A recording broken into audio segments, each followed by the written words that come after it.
Hi friends, I am Dinesh. Today we are discussing about the Newton's first law of motion. Newton's first law of motion said that a body at rest or in uniform motion will continue to be at rest or in uniform motion until and unless external force act upon it. मतलब क्या होता है कि अगर कोई body कोई object rest position में है तो वो तब तक रेस्ट पोजीशन में रहेगा जब तक उसके ऊपर कोई एक्सटर्नल फोर्स एक्ट नहीं होगा। और अगर कोई ऑब्जेक्ट मूविंग पोजीशन में है मतलब मूव हो रहा है तो वो तब तक मूव करेगा जब तक उसके ऊपर कोई एक्सटर्नल फोर्स लगा के उसको रोका नहीं जाएगा। तो हम लोग पहला एग्जांपल देते हैं एक फुटबॉल का। अगर फुटबॉल जमीन पे पड़ा हुआ है तो क्या होगा कि वो फुटबॉल तब तक जमीन पे पड़ा रहेगा जब तक उसके ऊपर एक्सटर्नल फोर्स लगा के उसको मूव नहीं किया जाएगा या फिर उसको किक नहीं लगाई जाएगी। ये रहा एट रेस्ट पोजीशन का एग्जांपल। अभी सेकंड लेते हैं इन मोशन का।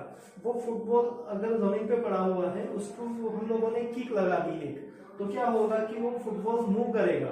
मतलब हम लोगों ने उसके ऊपर एक्सटर्नल फोर्स लगा दिया, अब वो मूव कर दिया, लेकिन वो तब तक मूव करेगा जब तक उसको रोका नहीं जाएगा, एक्सटर्नल फोर्स लगा के रोका नहीं जाएगा। फिर अब हम सोचते हैं कि हम लोगों ने फुटबॉल मूव कर दिया लेकिन वो कुछ समय के बाद जाके रुक गया।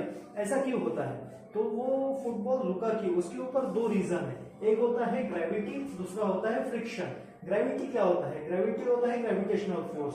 ग्रेविटेशनल फोर्स अगर फुटबॉल मूव कर रहा है तो ग्रेविटेशनल पुल उसको खींचेगा अपनी तरफ, उसकी वजह से उसको ये ग्रेविटी फोर्स उसके ऊपर एक्ट होगा। सेकंड होता है फ्रिक्शन। जैसे ही फुटबॉल जमीन के ऊपर मूव होगा तो फुटबॉल और जमीन के बीच में फ्रिक्शन होगा, उसकी वजह से वो फुटबॉल आगे जाके रुक जाएगा।